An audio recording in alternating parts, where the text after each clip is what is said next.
오늘 하나님께서 우리에게 주시는 말씀은 구약성경 여호수아 1장 7절부터 9절까지의 말씀입니다. 구약성경 여호수아 1장 7절부터 9절까지 말씀을 한 목소리로 같이 읽도록 하겠습니다. 여호수아 1장 7절부터 9절까지 말씀 함께 읽습니다. 시작. 오직 강하고 극히 담대하여 나의 종 모세가 내게 명령한 그 율법을 다 지켜 행하고 우로나 좌로나 치우치지 말라. 그리하면 어디를 가든지 형통하리니 이 율법책을 내 입에서 떠나지 말게 하며 주야로 그것을 묵상하여 그 안에 기록한 대로 다 지켜 행하라. 그리하면 내 길이 평탄하게 될 것이며 내가 형통하리라. 내가 내게 명령한 것이 아니냐. 강하고 담대하라. 두려워하지 말며 놀라지 말라. 내가 어디로 가든지 내 하나님 여호와가 너와 함께 하느니라 하시니라. 아멘. 오늘 본문 말씀은 말씀 자체가 너무 좋아서 설교를 따로 하지 않아도 이 말씀만 잘 외우고 이 말씀대로 살면 여러분 승리하는 삶이 될 줄로 믿습니다. 그러나 뭐 명석이 목사인지라 오늘 설교를 해야겠죠. 예. 자, 여러분 유튜브 옛날에 유튜브라 그러면 사실 생소했어요. 그런데 지금은 유튜브 모르는 사람 없죠? 자, 유튜브하고 뭐하고 찰떡궁합이죠? 예, 네이버가 아니고 스마트폰입니다. 스마트폰 덕분에 유튜브가 더 알려지게 됐고 사람들에게 많이 사용하게 되었죠. 자, 유튜브와 스마트폰 덕분에 이전에는 상상할 수 없었던 많은 일들이 지금은 아주 일반화되었습니다. 그 중에서도 시간과 장소에 상관없이 우리는 많은 목사님들의 설교, 다른 교회의 설교를 언제나 들을 수가 있어요. 여러분도 다른 교회 목사님 설교 들어보셨어요? 안 들어보셨어요? 들어보셨죠? 예, 안 혼낼게요. 기분 나빠하지 않을게요. 얘기하셔도 됩니다. 참 요새가 이 목회하기 어려운 때예요. 예, 저도 목사지만 이 설교 잘하는 목사들이 너무 많아요. 그리고 교인들은 얼마든지 어디서든지 그런 목사님들의 설교를 유튜브를 통해서 뭐 자유롭게 들을 수 있기 때문에 어떻게 합니까? 그렇게 하면 뭐 하죠? 성도들이 비교합니다. 비교. 네, 우리 목사님 설교하고 다른 교회 목사님들은 어떻게 하나 비교합니다. 비교되죠. 그러니까 목회하기가 참 어려워요 요새. 예. 더군다나 이 코로나 시대를 거치다 보니까 어떻게 합니까? 이 온라인 예배가 일반화되었죠. 그러다 보니까 지금도 온라인 예배를 계속 드리고 교회를 안 나오는 사람들이 굉장히 많대요. 예. 그리고 아예 온라인 예배도 아예 그냥 안 드리는 가나안 교인들, 뭐죠? 안 나가 교인들, 예. 그런 교인들이 많아졌다는 거예요. 참 문제예요, 그렇죠? 자, 그런데 이러한 모습들이 교인들의 영적 성장에 도움이 될까요, 안 될까요? 예? 예, 이 도움이 될 것 같은데 오히려 도움이 되기보다는 해가 되는 게 훨씬 많다는 거예요. 왜 그럴까요? 오늘 그걸 한번 생각해 봅시다. 자, 오늘날 마치 야구 선수를 보는 것처럼 연예인들을 보는 것처럼 마치 무슨 경연대회를 보는 것처럼 유튜브와 수많은 동영상을 집에 앉아서 얼마든지 볼 수 있는 그런 환경에서 많은 사람들이 많은 목사님들의 설교를 듣고 그것을 감상해요. 마치 영화나 드라마를 보듯이 그런 목사님들의 설교를 듣습니다. 문제는 그와 같은 모습이 사실 잘못하면 영혼에 도움이 된다기보다는 영혼을 파멸로 이끄는 매우 위험한 그런 태도가 될 수가 있다는 것입니다. 오늘 왜 그런지 거기에 대해서 우리 한번 생각을 해보겠습니다. 설교 자체를 듣는 것은 전혀 문제가 아니죠. 다른 목사님 설교도 들을 수 있고 다른 교회 예배도 우리가 얼마든지 볼 수가 있어요.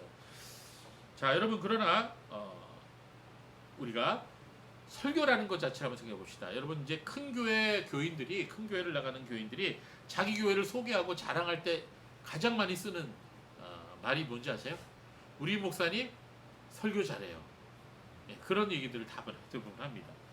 성도 여러분, 그런데 이 저를 포함해서 모든 설교하는 사역자들이 알아야 하는 한 가지 사실이 있습니다. 그것은 설교자가 말쟁이가 될 수 있다는 거예요. 설교를 듣는 청중을 의식하고 회중이 듣기 좋아할 만한 그런 설교를 전하는 설교자들이 점점 많아지고 있어요. 자, 우리는 분명히 알아야 됩니다. 목사는 연예인이 아니에요. 목사는 청중의 인기를 먹고 살아서는 안 됩니다. 어떤 목사님들은요, 이 원고 없이 1시간 동안 청중만 보면서 설교한다 그래요. 예, 대단한 거죠. 저는 그렇게 못할 것 같아요. 이제 머리가 나빠갖고. 예, 자 그렇게 설교하는 분들은 둘 중에 하나예요. 완전히 설교 원고를 외워서 설교를 하든지 아니면은 이 요지 요약 주제를 갖다가 이렇게 메모를 하고 그걸 외워서 그 다음에 나머지 설교는 그 즉시로 그냥 즉흥적으로 하는 거예요. 그 자리에서 생각나는 대로 전하는 거죠. 근데 어떤 분들은 그렇게 해야 성령께서 그 순간에 주시는 말씀을 전할 수 있다 이렇게 얘기하는데 그거 굉장히 위험한 태도입니다. 설교를 외워서 하든 원고를 보고 읽든 중요한 것이 있어요. 그건 뭐냐면 하나님의 뜻대로 해야 된다는 겁니다. 하나님의 뜻대로 하는 설교가 뭘까요? 그것은 하나님의 말씀대로 하는 설교예요. 즉 성경 말씀대로 전해야 된다는 거예요. 여러분 설교자가 말장이가 된다는 것은 무엇을 뜻하는 것일까요? 저는 그동안 참 많은 교회를 옮겨 다녔어요. 자, 어렸을 때는 처음에 이 동네 감리교회를 다녔습니다. 한 10년 다녔는데 거기서 유년부, 초등부, 그 다음에 중등부까지 신앙생활을 했어요. 그러다가 중학교 3학년 때 아버지가 사주신 라디오를 듣다가 거기서 여의도 순복음교회 조영기 목사님 설교를 듣게 됐어요. 굉장히 그 설교에 이끌리게 됐습니다. 그래갖고 제 발로 정등교회를 떠나서 여의도에 있는 순복음교회로 옮겼어요. 그래서 거기서 중학교 3학년 때부터 대학교 2학년 때까지 그 신앙생활을 했어요. 지금도 그때 신앙생활 같이 했던 친구들이 또 후배들이 자주 연락을 합니다. 제가 거기서 느낀 건 뭐냐면 조영기 목사님 설교를 참 오랫동안 들었는데요. 조영기 목사님 참 이 달변가예요. 예, 누가 들어도 참 저 사람 말 잘한다 그런 느낌을 갖습니다. 그런데 일반 그 교인들은 은혜를 받는다고 하지만 제가 보기에는 조영기 목사님의 설교가 참 좋은 말씀도 있지만 교리적으로나 신학적으로 문제가 아주 많습니다. 예, 특히 나중에 후기에 가서 그분이 좀 문제 많은 그런 언급들을 많이 했어요. 우리가 잘 분별해서 들어야 돼요. 그런 분들의 설교는 어쨌든 간에 일반인들이 이렇게 참 설교를 잘하는 것처럼 들려요. 그러다가 제가 장로회 신학대학 3학년 때 선배 목사님 권유로 압구정에 있는 그 유명한 그 곽선희 목사님이 심부하시는 소망교회로 갔습니다. 그 소망교회 여러분 들어보신 적 있을 겁니다. 이명박 대통령이 거기 장로예요. 거기에서 이제 중등부 교사로 일을 했어요. 예. 그리고 그 후에는 옥하는 목사님이 심부하시는 사랑의 교회, 예, 그것도 유명하죠. 예, 몇만 명 모이는 교회입니다. 거기 가서 2년 동안 예배를 드렸어요. 옥하는 목사님 설교 참 잘하시죠. 자, 제가 군에 다녀온 이후로는 신학대학원에 진학을 했어요. 그때부터는 전도사 생활을 했습니다. 그래서 교육전도사로 이제 사역을 했는데요. 처음에는 50명 모이는 아주 작은 교회 가서 교육전도사를 했어요. 그 다음에는 한 300명 모이는 교회 가서 했고요. 그 다음에 1700명 모이는 좀 큰 교회 가서 제가 교육전도사 했습니다. 자, 신학대학원을 졸업하고 나서는 또 어디로 갔느냐?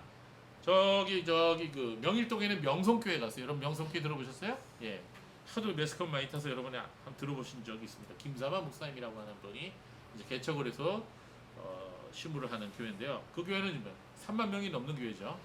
제가 그때 전임 전도사를 하면서 중등 1부와 2부를 담당을 했었는데 중등 1부 하나만 해도 학생이 700명이고 교사가 50명이나 됐어요. 그러니까 교회 학교가 1만 명이 넘었어요. 그 당시만 해도 지금 30년 전인데. 자, 그러면서 또 제가 한 6개월간 두란노소원이라는 곳에서 제가 편집장으로 일을 했습니다. 온누리교회 하영조 목사님이 그 두란노소원 원장이에요. 그래서 그분을 자주 만났어요. 그분이 와서 편집장인 저한테 이렇게 하라 저렇게 하라 이렇게 말씀도 많이 하고 지금은 돌아가셨지만 그분하고 같이 일을 했 기억이 있습니다. 자, 그리고 이제 제가 결혼하고 나서는 인천에 있는 주한장로교회 나경일 목사님이죠. 지금 은퇴하셨지만 그 교회도 뭐 몇만 명 모이는 아주 큰 인천의 제일 큰 교회입니다. 거기에서 부목사로 사역을 했어요. 그러고 나서 그 다음에 방배동 성민교회로 와서 그 당시에 굉장히 유명했던 그 부흥사 신형균 목사님 심호엔 성민교회에서 6년을 부목사로 있었어요. 그리고 나서 이제 정신여고 잠실에 있는 그 안에 있는 이재철 목사님이 세우신 주님의 교회라고 하는 교회에서 수석 목사로 사역을 했죠. 그 교회 이제 제가 있을 때만 해도 5천 명이 넘었었습니다. 굉장히 큰 교회예요. 제가 왜 이 얘기를 하냐면요. 한 시대를 대표하는 유명한 목사님들을 제가 많이 만났었거든요. 또 그 외에도 굉장히 많은 목사님들을 만나보고 가까이 하고 제가 그동안 사역을 하고 그분들의 설교를 듣고 그분들의 삶의 모습을 목회하시는 모습을 가까이서 지켜보면서 한 가지 깨달은 사실이 있습니다. 그건 뭐냐면요. 그것은 설교자가 그 설교와 그 설교자의 실제 삶과 그들의 경건이 일치하지 않을 수 있다는 거예요. 예.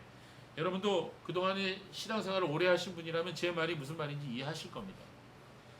멀리서 보는 모습하고 설교자를 가까이서 같이 보는 모습하고 경험이 많이 다르다는 거예요. 설교는 잘해서 그 교회가 부흥하고 사람들에게 인기를 얻게 되는지는 모르지만 그들의 삶은, 설교자의 삶은 전하는 말씀과는 전혀 다른 그런 삶을 살아갈 수도 있다는 거예요. 물론 제가 지금 말씀드린 모든 분이 그렇다는 게 아니에요. 즉 성경을 아주 잘 이해하고 또 설교를 잘 은혜롭게 전한다고 해서 그분들의 삶 자체도 그런다는 것이 아니라는 것입니다. 어떤 경우에는 정작 자기 자신은 그 전하는 말씀과 상관없는 전혀 딴판의 삶을 사는 그런 사람들도 있다는 거예요. 그래서 결국 다른 사람은 구원하지만 정작 자기 자신은 영혼을 구원받지 못하는 그런 끔찍한 결말에 처하는 그런 사역자도 있을 수 있다는 것입니다. 굉장히 정말 안타까운 것이죠. 그래서 신학대학에서 신학생들 가르치는 교수들도 마찬가지, 교수들. 그래서 우리가 사람들이 유명하다고 말하고 사람들이 좋아하고 인기 있는 그런 사람들이 하나님 보시는 눈에는 다른 수 있다는 거예요. 하나님 우리의 마음이 중심으로 보시고 우리의 모든 삶을 우리가 혼자 있을 때 우리가 어떻게 생활하고 어떻게 생각하고 어떻게 행동하느냐를 다 아시잖아요. 그렇죠? 그러나 여러분 무엇보다도 제가 그동안 이 사역을 하면서 가장 괴로웠던 것은 제 자기 자신이었어요. 저 자신이었어요. 제가 설교할 때마다 고민하는 게 뭐냐면 하나님 말씀과 준비하는 말씀과 제 자신의 삶이 너무나 괴리가 심하다는 거예요. 그래서 말씀을 준비할 때마다 전할 때마다 굉장히 제 마음에 부담이 심합니다. 어떻게 하면 이 말씀과 제 자신과 제 인격과 어떻게 하면 이 차이를 좁힐 수가 있을까? 이 고민이 가장 큰 고민이 되더라는 것입니다. 그런데 여러분 이러한 말씀과 삶과의 괴리는 비단 이 목회자들, 말씀을 전하는 설교자들만의 고민은 아닌 것 같습니다. 그래서 말씀을 듣는 회중들에게도 같은 고민이 존재하는 것입니다. 요새 많은 교인들이 그 설교를 들으면서 많은 지식을 가지고 있는 것을 보게 됩니다. 참 교인들이 많이 똑똑해요. 다른 옛날 시대보다는. 제가 오래전에 한 교회에 처음 부임해갖고 설교를 했는데 설교를 딱 끝내고 인사를 하면서 나오니까 한 권사님이 나이 많으신 권사님이 저보러 이러는 거예요. 90점이네 90점 이러는 거예요. 2% 부족해. 그래서 무슨 말씀인가 했더니 다 좋은데 박력이 없답니다. 저보러. 그래갖고 제가 이제 90점을 맞았어요 그날. 예. 자 여러분 어떠세요? 여러분 혹시 다른 목사님들 설교 들으면서 평가한 적이 있어요 없어요? 마음속으로. 오늘 저 목사님 설교 준비 안 했네. 예. 일주일 놀았네. 그런 생각 한 적 있어요 없어요? 자 요새는 설교에 대해서 평가하고 점수 매기는 시대예요. 교인들이 얼마나 똑똑한지 몰라요.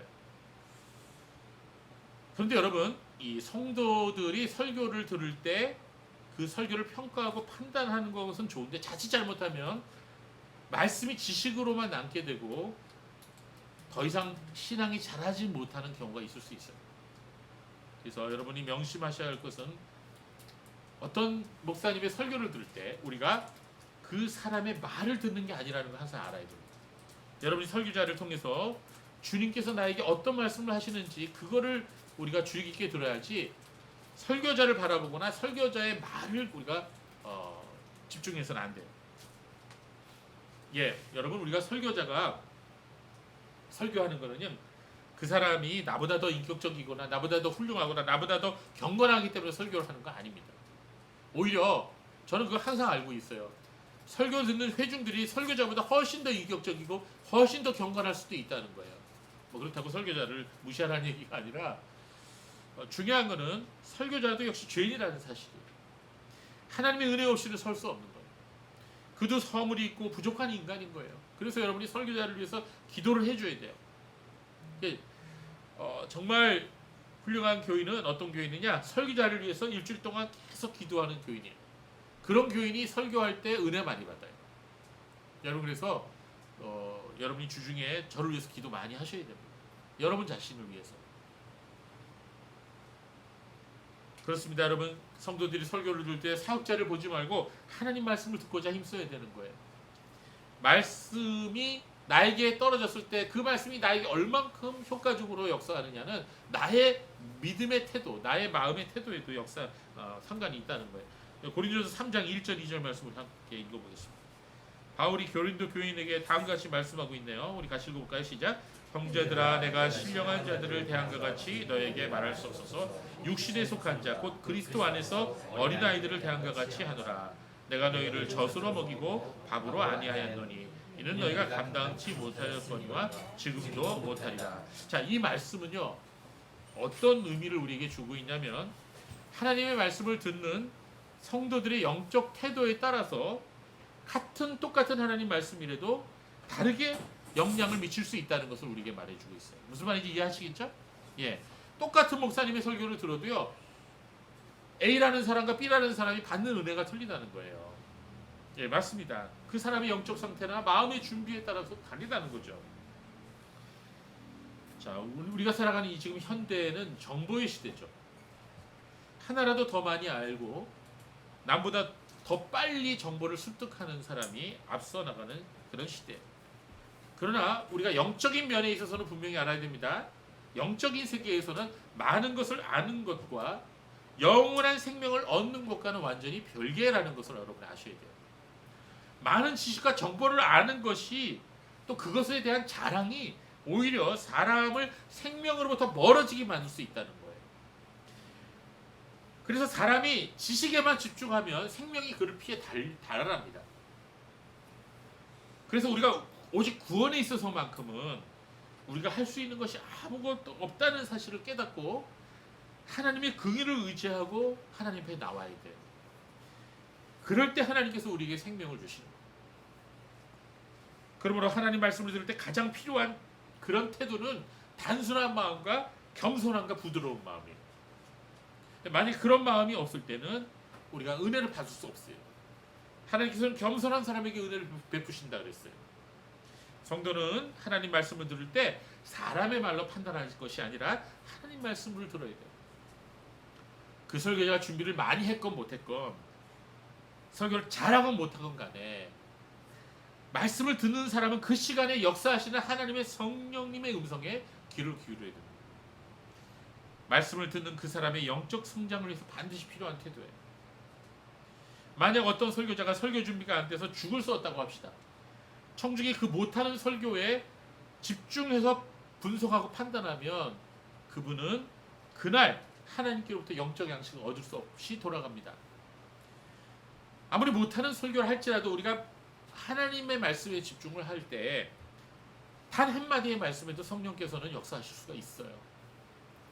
그러나 설교 준비를 잘하지 않은 것에 대한 책임은 설교자에게 있는 거예요. 하나님 말씀의 은혜를 받지 못하는 책임은 설교를 듣는 청중에게 있는 거예요. 맞습니다. 여러분, 그게 다른 겁니다. 그러므로 성도는 설교자의 겉모습을 보거나 그 설교를 판단할 것이 아니라 설교 가운데서 역사하시는 하나님의 음성을 듣는 데 집중해야 된다. 이것을 여러분 반드시 주의하시길 바라요. 물론 말씀을 전하는 설교자들에게는 막중한 책임이 있죠. 예, 설교자는 하나님 말씀을 전할 때 인간의 말을 섞지 않으려고 조심해야 됩니다. 근데 많은 설교자들이 그러지 못하죠. 저 어떤 목사님 설교하는 걸 제가 들었는데요. 거의 50분 동안 자기 자랑만 늘어놓더라고요. 박사학위 받은 책 낸 거, 노예 가서 무슨 노예 사람들하고 어디 가서 맛있는 거 먹은 거. 그 얘기만 한참 하다가 나중에 오늘 본문 말씀을 이러면서 끝내는 거. 어우 정말 화가 막 나더라고요.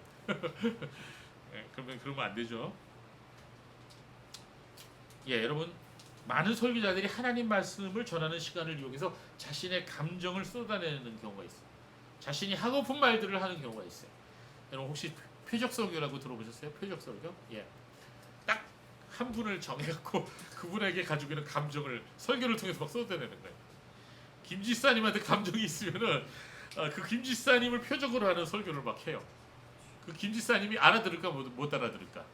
알아듣죠. 저건 나에게 들으라고 하는 말이다. 그래서 그게 설교가 아주 나쁜 겁니다. 그런 태도. 그것도 습관이 되는 거죠. 아주 위험한 나쁜 습관이에요. 물론 표적 설교를 하지 않더라도요. 설교를 듣다 보면 목사님 어떻게 내 비밀을 알지? 뭐 이런 뜨끔하는 그런 때가 있을 수 있어요. 그런 경우 있어요, 없어요? 있죠. 왜 그거는 왜 그러냐면 그건 하나님께서 나에게 깨닫게 해주시는 거거든요. 말씀을 통해서. 예, 혹시 제가 표적 설교 한다는 생각을 하시면 안 됩니다. 저는 그거를 안 하려고 아예 그냥 하나님하고 작정을 했어요. 이전에 제가 성도들의 귀하고 목사들의 입술만 천국에 들어갔다는 말 한 적이 있어요? 예, 그런 일들이 벌어지면 안 되죠. 그건 물론 우스개로 한 얘기지만 우리에게 경고의 말씀이죠. 그 교훈이 그 이야기가 주는 교훈이 무엇인지 우리가 생각해 봐야 돼요.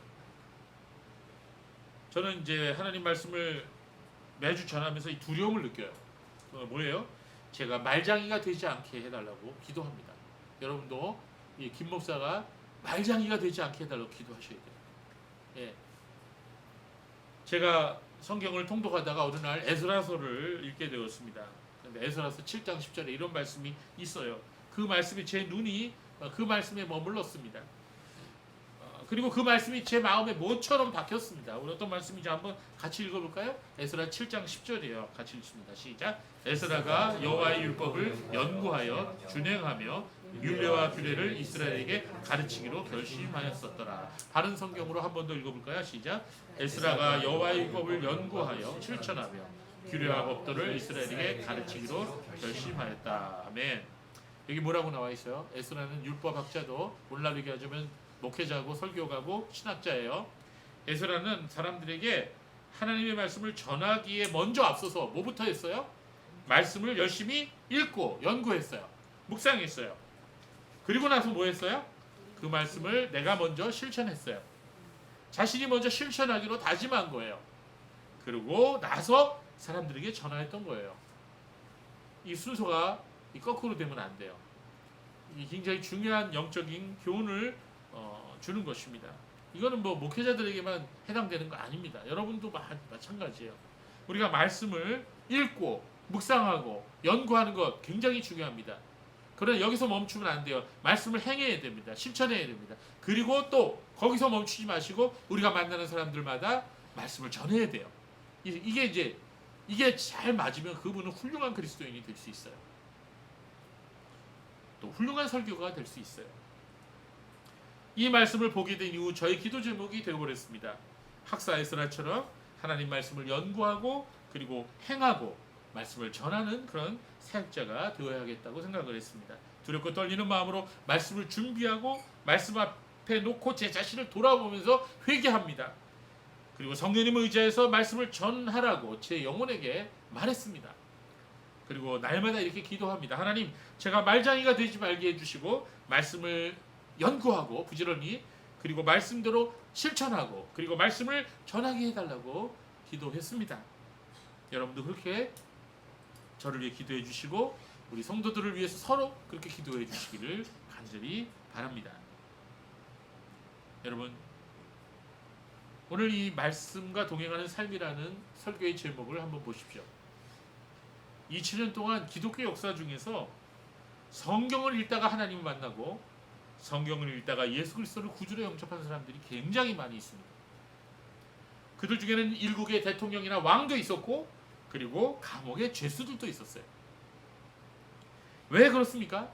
왜 많은 사람들이 성경 읽다가 하나님 만나죠? 왜 많은 사람들이 성경을 읽다가 예수 그리스도를 구주로 영접하죠? 그것은 바로 성경이 하나님의 말씀이기 때문인 것입니다. 성경은 인간이 기록했지만 인간의 보통 책과는 다른 하나님의 말씀이 거기 기록되어 있고 그 성경을 읽는 순간에 성령께서 그에게 역사해서 그로 하여금 하나님을 만날 수 있도록 하는 것입니다. 그렇습니다. 말씀을 통해 하나님을 인격적으로 만난 사람은 그 인생이 변화됩니다. 그리고 전에와는 다른 의미 있는 인생을, 의미 있는 삶을 살아가게 되는 것입니다. 그건 여러분과 저도 마찬가지인 것입니다. 오늘 보면 여호수아 1장 7절 말씀에 보면 하나님께서 여호수아에게 뭐라 그러셨냐면 너는 좌로나 우로나 치우치지 말라 그랬어요. 그 말은 무슨 뜻입니까? 좌로나 우로 치우치지 말라는 게 뭐예요? 인생을 살아갈 때 인생길에서 잘못된 길로 가지 말라는 뜻이에요. 여러분 원수마귀가 원하는 게 뭔지 아십니까? 그래서 우리가 우리의 소중한 시간을 낭비하도록 만드는 게 원수마귀가 원하는 거예요. 우리가 인생을 낭비할 때가 언제입니까? 잘못된 선택을 할 때입니다. 결혼을 앞두고 사업을 앞두고 내가 뭔가 학업을 앞두고 내가 인생에서 중요한 계기가 됐을 때 잘못된 선택을 하게 될 때 우리는 인생을 낭비하게 된다. 잘못된 선택을 왜 합니까? 잘못된 판단을 하고 잘못된 선택을 하게 되는 거예요. 그때 잘못된 길로 가게 되는 거예요. 잘못된 길로 접어들고 잘못된 방향으로 나아가면 결국 어떻게 돼요? 낭비하는 인생을 살게 되는 거예요. 그렇다면 우리가 어떻게 하면 인생을 낭비하지 않고 살 수 있을까요? 그것은 올바른 판단을 하게 되면 되는 것이에요. 올바른 판단을 하면 올바른 길을 나갈 수 있는 거예요. 그렇다면 어떻게 올바른 판단을 할 수 있을까요? 올바른 판단을 할 수 있는 것은 하나님 말씀을 가까이 할 때인 것입니다. 여러분 인생을 낭비하고 싶지 않으세요? 그렇다면 지금보다 더 열심히 성경을 읽으십시오. 지금까지 읽었던 것 갖고는 안 됩니다. 더 열심히 성경을 읽으십시오. 하나님 말씀은 나의 인생길의 안내자요, 표지판이요, 교통신호등이라고 할 수 있어요. 요사이 말로 표현하자면 하나님의 말씀은 내 인생의 내비게이션입니다. 말씀을 따라가면 안전하고 바른 길로 갈 수 있다는 거예요. 멈추라고 하실 때 멈추고 가라고 하실 때 갈 수 있는 사람이 진정한 믿음의 사람인 것입니다. 그러므로 하나님 말씀은 내 인생길의 빛이요 등대가 되는 것이에요. 하나님 말씀을 가까이 하고 말씀대로 살면 인생도 형통할 것이라는 말씀인 것입니다. 오늘 보면 여호수아 1장 8절 말씀을 다시 한번 볼까요? 이 율법책을 내 입에서 떠나지 말게 하며 주야로 그것을 묵상하라. 그 가운데 기록한 대로 다 지켜 행하라. 그리하면 내 길이 평탄하게 될 것이며 내가 형통하리라. 내가 하나님의 말씀을 가까이 하게 되면 자주 읽는다는 거죠. 가까이 한다는 말은 내 길이 평탄하게 될 것이라 내가 형통하리라 이렇게 말씀하셨어요. 그렇습니다. 성경에 통하면 인생도 통한다는 말이에요. 하나님의 말씀인 성경은 분명하게 여러 번에 걸쳐서 강조하고 있습니다. 하나님 말씀을 가까이 하고 말씀대로 살면 그 사람의 인생도 형통할 것이라 말씀하고 있습니다. 그렇습니다. 그와 똑같은 말씀이 시편 1편에도 나와요. 시편 1편 1절부터 3절까지 말씀 우리 같이 읽어볼까요? 시작. 복 있는 사람은 악인들의 꾀를 따르지 아니하며 죄인들의 길에 서지 아니하며 오만한 자들의 자리에 앉지 아니하고 오직 여호와의 율법을 즐거워하며 그 율법을 주야로 묵상하는 자로다. 그는 시냇가에 심은 나무가 철을 따라 열매를 맺으며 그 잎사귀가 마르지 아니한 같으니 그가 하는 모든 일이 다 형통하리로다. 예, 맨 마지막 글자, 맨 마지막 단어 뭡니까? 네, 형통하리로다 그랬어요. 형통하리로다. 네, 그렇습니다. 성경에 통하면 인생도 통한다는 거예요. 여러분 요즘 집집마다 컴퓨터가 몇 대씩 있죠? 여러분 컴퓨터 하시는 분은 다 아시겠지만 컴퓨터 바이러스라는 게 있어요. 예, 우리도 감기 바이러스 뭐 이런 코로나 바이러스 이런 게 우리에게 들어오면 어떻게 됩니까? 어떻게 돼요? 기뻐요? 즐겁습니까? 아니죠. 시름시름 앓다가 잘못하면 죽을 수도 있는 거죠. 예, 이 바이러스라는 게 무섭습니다. 바이러스가 들어오면 어떻게 돼요? 제 기능을 못해요. 컴퓨터도 마찬가지예요. 제 기능을 발휘하지 못하고 잘못하면 망가져요. 인생도 마찬가지예요. 여러분 죄와 마귀는요 컴퓨터 바이러스와 똑같아요. 우리 안에 들어와 기생하면서 우리로 하여금 최대 능력을 발휘하지 못하도록 기능을 저하시키고 우울증과 자괴감을 주고 시간과 힘을 낭비하도록 만듭니다. 무엇이 그렇다고요? 죄와 마귀가 그렇게 만든다는 거예요. 우리 인생을. 사람이 제일 인생을 허비하게 되는 경우가 죄를 짓고 죄에 매여서 살 때인 것입니다. 우리에게 아무리 시간과 돈이 많이 있더라도 죄의 유혹에 넘어가면 시간도 다 잃어버리고 결국 돈도 다 탕진하게 되는 거예요. 여러분, 하나님의 말씀은 컴퓨터 바이러스 퇴치 프로그램과도 같습니다. 하나님 말씀이 내 안에 들어오면요, 그 말씀이 나를 죄로부터 멀어지게 하고, 그 말씀이 내 안에 들어와 있는 그 말씀이 이미 내 안에 들어와 있는 죄와 악한 습관을 제거해 줍니다. 하나님 말씀은 나를 죄로부터 멀어지게 하여 줍니다. 그래서 지속적인 성경 읽기가 굉장히 중요한 거예요.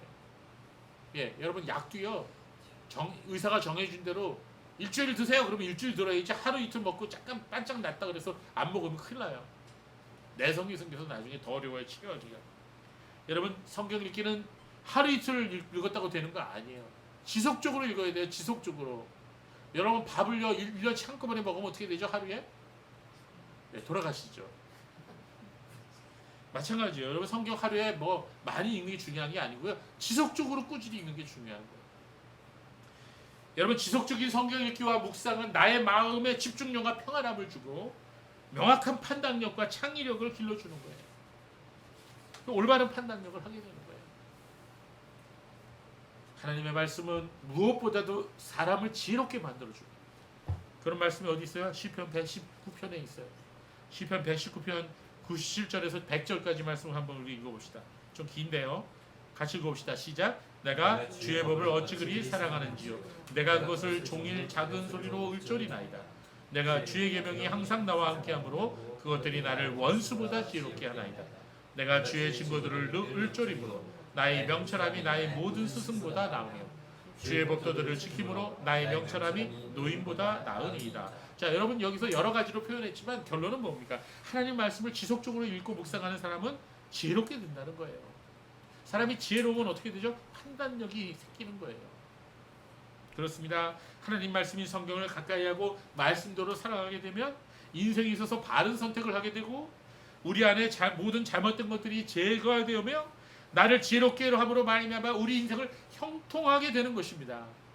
그러므로 다시 한번 말씀드리지만 성경에 통하면 인생도 통합니다. 뭐라고요? 성경에 통하면 인생도 통한다. 맞습니다, 여러분. 여러분, 우리 어른들이 이런 말 잘하죠. 인생을 살아가면서 잘 살려면 줄을 잘 서야 된다고. 예, 이게 무슨 말입니까? 예, 권력을 가진 사람한테 줄을 서면은 떡고물이라도 떨어진다. 뭐 이런 뜻 아닙니까? 예, 뭐 그 말이 틀린 말은 아닌 것 같아요. 인생을 잘 살려면 줄을 잘 서야 된다. 그러나 진짜로 줄 잘 서는 사람이 누군지 알려드릴까요? 예, 하나님 편에 서는 사람이에요. 하나님께 줄 대는 사람이에요. 지금 나의 행동이 하나님 편에 서서 하는 행동인지, 나의 말이 하나님을 기쁘시게 해드리는 말인지 생각하고 말하고 행동하는 사람. 그것을 깨닫게 하고 알게 하고 실천할 수 있도록 나를 주장하시는 게 바로 하나님 말씀이에요. 여러분, 하나님 편에 서는 사람이 결국은 승리합니다. 사람 편에 쓰고 힘 있는 사람 편에 서면은 잠깐은 잘 되는 것 같지만 결국은 그 사람 망할 때 같이 망해요. 그러나 여러분, 무엇을 하든 어디를 가든지 하나님 편에 서는 사람은 결국은 승리합니다. 여러분이 어디를 가든지 하나님께서 여러분과 함께 계신다면, 바로 옆에 계신다면 여러분 좋지 않겠어요? 하나님을 가까이 모시는 방법 알려드릴까요? 그것은 바로 말씀을 가까이 합니다. 말씀을 가까이 하면 하나님을 가까이 합니다. 오늘 본문이 여호수아 1장 8절과 9절 말씀 다시 한번 볼까요? 이 율법책을 내 입에서 떠나지 말게 하며 그것을 주야로 묵상하며 그 가운데 기록한 대로 다 지켜 행하면, 9절에 뭐라 그랬어요? 내가 어디로 가든지 네 하나님 여호와가 너와 함께 하느니라. 아멘. 그렇습니다, 여러분. 하나님을 가까이 하는 방법은 아주 단순합니다. 하나님의 말씀을 가까이 하면 되는 거예요. 어찌됐든 말씀이 내 가까이 있어야 되는 것입니다. 여러분의 소지품 중에 하나님 말씀이 있습니까? 여러분 매일 갖고 다니는 그 핸드백 속에, 책가방 속에 배낭 속에 하나님 말씀이 있어요? 저는 중학교와 고등학교 시절에 그 무거운 책가방, 그것 때문에 제 키가 이렇게 못 자랐지만 그 무거운 책가방 매일 가지고 다니면서 항상 거기에 들어있는 게 관주 성경이었어요. 이 관주 성경 이거보다 더 무거워요. 큽니다. 예, 그게 항상 책가방에 넣고 다녔어요. 이제는 그럴 필요가 없죠. 뭐가 있어요? 스마트폰이 있잖아요. 여기 안에 어플, 성경 어플이 얼마나 좋은 게 많은지 몰라요. 69절, 189절 성경 암송 프로그램도 여기 다 있어요. 여러분, 우리가 이 스마트폰으로 게임을 하기 전에 말씀을 읽으세요. SNS를 하기 전에 말씀부터 읽으세요. 스마트폰으로 주식을 보기 전에, 뉴스를 보기 전에 말씀부터 읽으세요. 드라마를 보고 영화를 보기 전에 하나님 말씀부터 보시기 바랍니다. 그게 하나님을 가까이 하는 거예요. 그러나 많은 사람들이, 많은 교인들이 일주일 동안 스마트폰으로 게임을 하고 뉴스를 보고 영화를 보고 드라마를 보고 주식 시세를 알아보더라도 날씨를 알아보더라도 하나님 말씀이 있는 것을 게으리하는 거예요. 그러면 안 돼요. 그러면 하나님을 가까이 할 수가 없습니다. 하나님 말씀과 동행한다는 것은 곧 하나님과 동행한다는 거예요. 말씀을 가까이 한다는 것은 곧 하나님을 가까이 한다는 말씀입니다. 그것이 말씀과 동행하는 삶의 출발이에요. 이것이 얼마나 멋진 인생의 좌우명일까요? 말씀과 동행하는 삶을 살자. 여러분, 건강한 삶을 살아가는 방법 중에 가장 중요한 것이 뭐예요? 매일 끼니를 거르지 않고 규칙적인 식사를 하는 거예요. 그거 굉장히 중요한 거예요. 마찬가지로 우리의 영혼이 병들지 아니하고 건강한 신앙생활을 하려면 반드시 매일 하나님 말씀 먹어야 돼요. 말씀 먹는다는 게 뭐예요? 말씀 읽는다는 거죠. 성경 66권은 모두 우리에게 필요한 것입니다. 그래서 하나님께서 우리에게 주신 거예요. 음식을 편식하는 사람은 몸의 건강의 균형이 깨집니다. 말씀을 편식하는 것도 마찬가지예요. 신앙이 병들어요. 그래서 말씀을 편식하지 않기 위해서는 어떻게 돼요? 성경 전체를 읽어야 돼요. 그게 그래서 통독이 좋은 거예요. 그리고 가장 중요하고 효과적인 방법 중에 하나가 말씀을 암송하는 겁니다. 말씀 암송은 아주 강력한 능력이 있어요. 말씀 암송하면 그 말씀이 나를 주장하십니다. 하루에 일정한 시간을 따로 떼어놓고 기도하는 시간을 가지십시오. 그리고 기도하기 전에 반드시 말씀을 반드시 한두 장 읽으십시오. 그리고 그 말씀을 의지해서 기도하십시오. 이것이 영적 건강의 비결이요, 핵심이에요. 왕도가 없어요. 그것을 매일 지속적으로 하세요. 그러면 우리 영혼은 깨어 있습니다. 적어도 깨어 있습니다.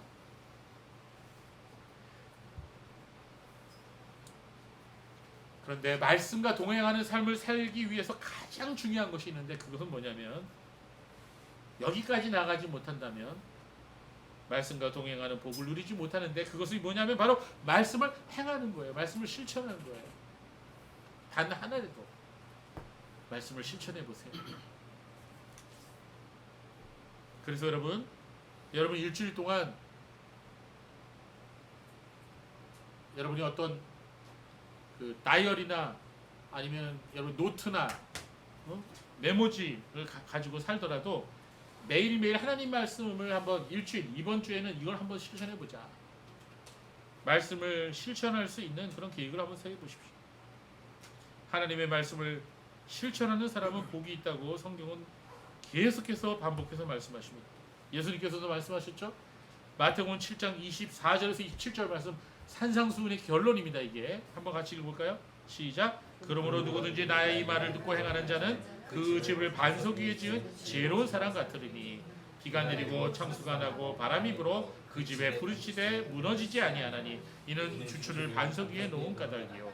나의 이 말을 듣고 행하지 아니하는 자는 그 집을 모래 위에 지은 어리석은 사람 같으리니 비가 내리고 창수가 나고 바람이 불어 그 집에 부딪힘에 무너져 그 무너짐이 심하니라. 네, 예수님의 말씀은 어렵지 않습니다. 명확하고 분명합니다. 말씀을 듣기만 하고 행하지 않는다면, 실천하지 않는다면 그 사람은 마치 모래 위에 집을 짓는 어리석은 사람과 같다고 말씀하셨어요. 그런 사람들은 조그마한 어려움이 다가와도 쉽게 그 신앙이 무너지게 된다는 말씀입니다. 그러나 지혜로운 성도는 말씀을 듣고 행하는 성도라 말씀하셨어요. 나의 신앙이 건강한 신앙인지, 내가 진정으로 하나님을 사랑하는지 그것을 알려주는 기준이 바로 그거예요. 말씀을 행하느냐.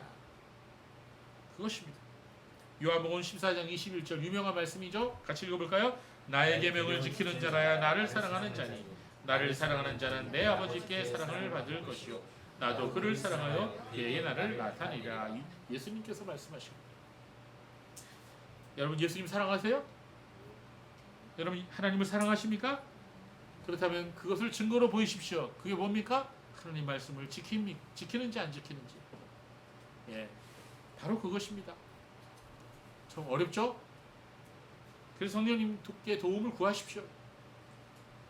말씀을 듣고 행하지 아니하면 무엇이 되냐면 영적 괴물이 될 수가 있어요. 그게 계속되면. 예수님 시대에도 그런 영적 괴물이 있었죠. 누구예요? 사두개인과 바리새인들과 서기관들이었습니다. 말씀을 머리로만 알고 지식으로만 쌓아두면 나도 모르게 점점점 영적 괴물이 되어가는 거예요. 겉으로는 하나님 뜻을 행하는 것처럼 보이지만 실제로는 말씀에 역행하게 됩니다. 하나님을 대적하는 그러한 일을 나도 모르게 하게 됩니다. 내 자신의 잘못된 모습은 보지 못하고 다른 사람을 판단하게 됩니다. 이중적인 삶을 살아도 깨닫지 못하게 되는 거예요. 내가 세상에 나가서 세상에 푹 빠져서 살고 주일날은 열심히 와서 성가대 봉사하고 교회학교 방사하고 심지어는 목사가 돼서 설교하고 그래도 깨닫지 못하는 겁니다. 회개하지 못하다가 죄 중에서 죽는 거예요. 얼마나 억울합니까? 야고보서 2장 26절 말씀 우리 같이 읽어봅시다. 시작. 영혼 없는 몸이 죽는 것 같이 행함이 없는 믿음은 죽은 것이니라. 네. 본래 하나님의 말씀은요, 하나님께서 우리에게 왜 주셨냐면요, 성경은 나 자신을 비춰주는 거울의 역할을 하라고 주신 거예요. 여러분 거울 있으시죠? 오늘도 거울 보고 나오셨죠? 내가 무엇이 잘못되었는지 깨달아 회개하고 예수 그리스도의 모습을 날마다 닮아가도록 하나님께서 우리에게 주신 말씀이 성경이에요. 그래서 성경 영적 거울입니다. 그러나 말씀을 듣고 실천하지 않고 지식으로만 쌓아두면 어떻게 되는 거예요? 그 거울의 방향을 남을 향해 틀어놓고 사는 거예요. 상대방의 잘못만 지적하는 도구로 사용하게 되는 거예요. 그러니까 그건 아닙니다. 말씀의 거울은 내게를 향해, 나를 향해서 놓아야 돼요. 그래야 내가 보이는 거예요. 나의 잘못이 보이는 거예요. 그럼 우리가 머리만 크고 손과 발은 쪼그라드는 비정상적인 그리스도의 모습을 하지 않으려면 내 자신을 날마다 쳐서 끊임없이 말씀 앞에 굴복시키는 그런 연습을 해야 되는 거예요.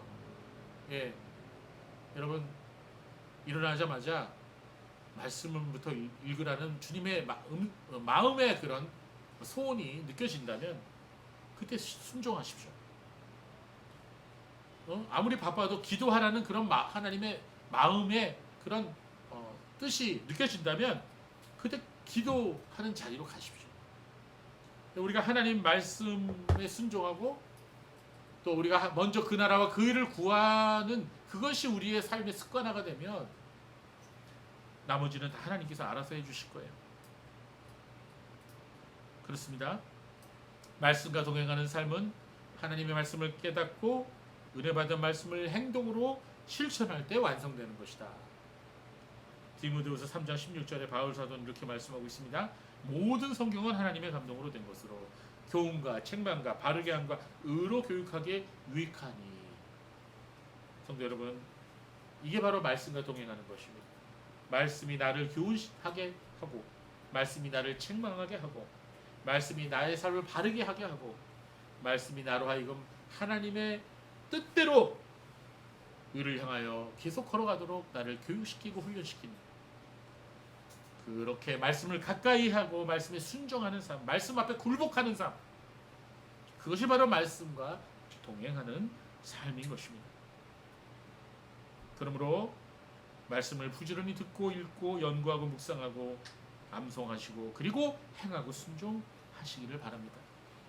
신앙생활하다가 뭔가가 잘못된 것 같으면 말씀 앞으로 나오십시오. 인생을 살다가 벽에 부딪혀서 어찌할 바를 모를 때 말씀 앞에 머물러 서시기 바랍니다. 승리하는 삶, 형통하는 삶은 모두 말씀으로부터 시작되는 거예요. 하나님께서는 말씀으로 천지를 창조하셨습니다. 그 능력의 말씀이 우리들과 우리 교회를 변화시켜 주시고 새롭게 해주실 것을 믿습니다. 그러기 위해 모든 성도님들 그리고 이 말씀을 듣는 모든 성도님들이 말씀과 동행하는 삶을 사시기를 주의 이름으로 축복합니다.